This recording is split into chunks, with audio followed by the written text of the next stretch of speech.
नमस्कार, हिमाचल समाचार में आपका स्वागत है। आज के मुख्य समाचार। मुख्यमंत्री ने कहा, महिलाओं के उत्थान के लिए कार्य कर रही राज्य सरकार। मुख्यमंत्री ने किया केंद्र से विद्युत परियोजनाओं में प्रदेश की भागीदारी बढ़ाने का आग्रह। सूचना प्रौद्योगिकी तथा ई गवर्नेंस को बढ़ावा देने के लिए हिमाचल प्रदेश को डिजिटल नवाचारों में प्रगतिशील राज्य का सराहना पुरस्कार। और अब समाचार विस्तार से।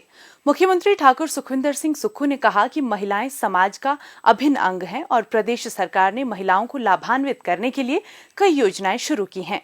मुख्यमंत्री ने आज शिमला में एक दैनिक समाचार पत्र के कार्यक्रम को संबोधित करते हुए कहा कि प्रदेश सरकार ने लैंड सीलिंग एक्ट में संशोधन कर पैतृक संपत्ति में बेटियों को बेटों के समान एक स्वतंत्र इकाई का दर्जा प्रदान किया है।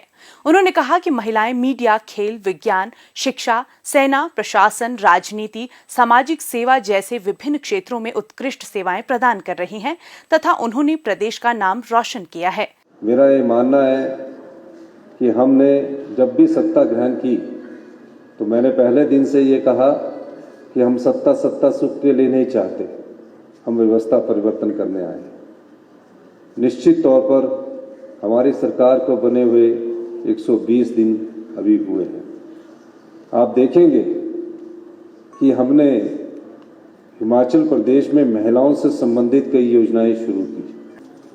मेरा ये मानना है कि हमने सबसे बड़ी जो हमारी विधानसभा का बजट सेशन हुआ उसमें सबसे बड़ा कानून में बदलाव किया। 1972 से तकरीबन 51 साल हो चुके थे।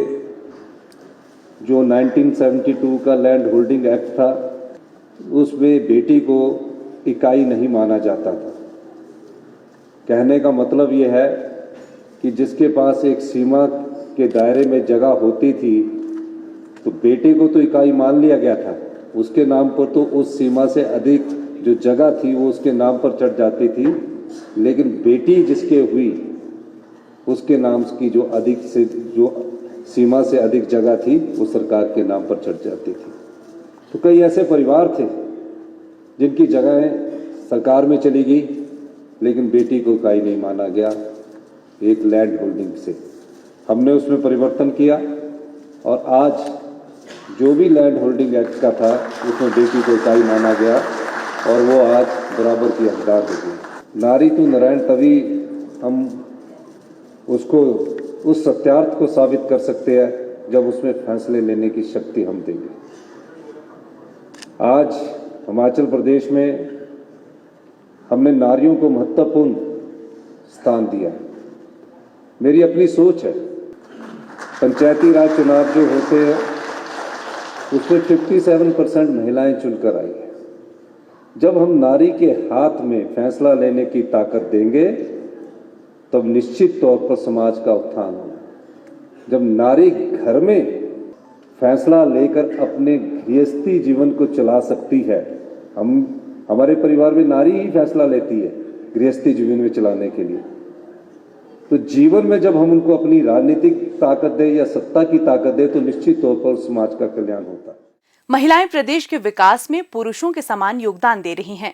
उन्होंने कहा कि बजट में पात्र विधवा महिलाओं एवं एकल नारियों को आवास निर्माण के लिए 1.5 लाख रुपए की आर्थिक सहायता और राज्य की 20,000 मेधावी छात्राओं को ई स्कूटी खरीदने पर 25,000 रुपए का उपदान का भी प्रावधान किया गया है। ठाकुर सुखविंदर सिंह सुक्खू ने कहा कि स्पीति क्षेत्र की 18 वर्ष से अधिक आयु की सभी महिलाओं को जून 2023 से 1,500 रुपए प्रतिमाह पेंशन के रूप में दी जाएंगी। उन्होंने कहा कि अपने 3 दिवसीय स्पीति प्रवास के दौरान उन्होंने वहां के निवासियों की बिजली, पानी सहित अन्य समस्याओं के बारे में जाना और इसके समाधान के लिए अधिकारियों की एक टीम जल्द ही स्पीति घाटी का दौरा करेगी। मुख्यमंत्री ने कहा कि राज्य सरकार शिक्षा और स्वास्थ्य के क्षेत्र में कई ऐतिहासिक फैसले ले रही है जिसके सकारात्मक परिणाम आने वाले समय में दिखाई देंगे। औद्योगिक प्रशिक्षण संस्थानों में नए तकनीकी पाठ्यक्रम शुरू किए जा रहे हैं जिससे युवाओं को रोजगार के बेहतर अवसर उपलब्ध होंगे।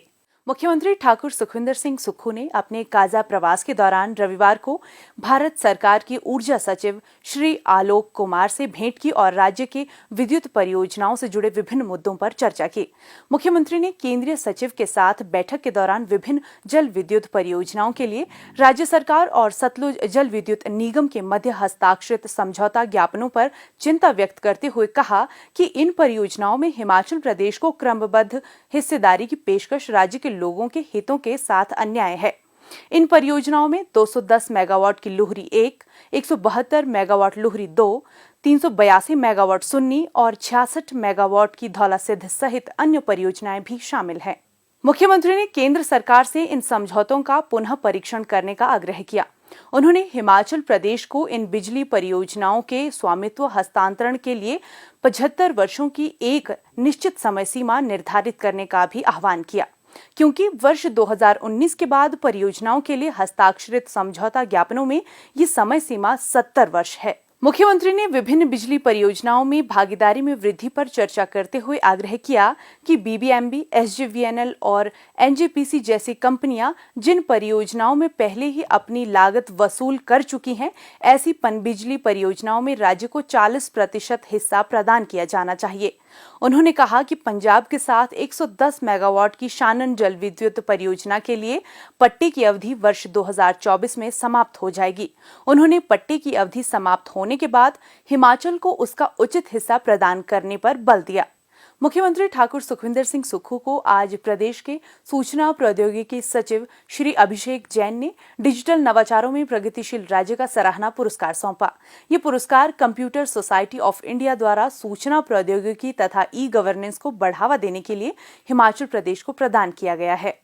मुख्यमंत्री ने बताया कि राज्य में आईटी और ई गवर्नेंस को बढ़ावा देने के लिए सूचना प्रौद्योगिकी विभाग द्वारा शुरू की गई पहल के लिए ये पुरस्कार प्रदान किया गया है।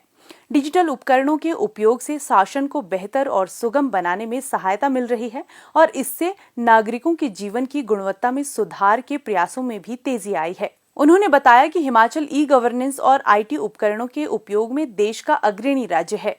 विभाग ने बेहतर नागरिक सेवाओं, ई गवर्नेंस और डिजिटल आधारभूत ढांचे में सुधार के लिए ठोस कदम उठाए हैं और इससे संपूर्ण शासन प्रणाली में पारदर्शिता और दक्षता भी सुनिश्चित हुई है। ये पुरस्कार ई गवर्नेंस के क्षेत्र में सरकार से नागरिक तथा सरकार से व्यापार सेवाओं सहित प्रदेश में सुशासन की स्थापना में किए गए प्रशंसनीय एवं सफल प्रयासों को रेखांकित करता है।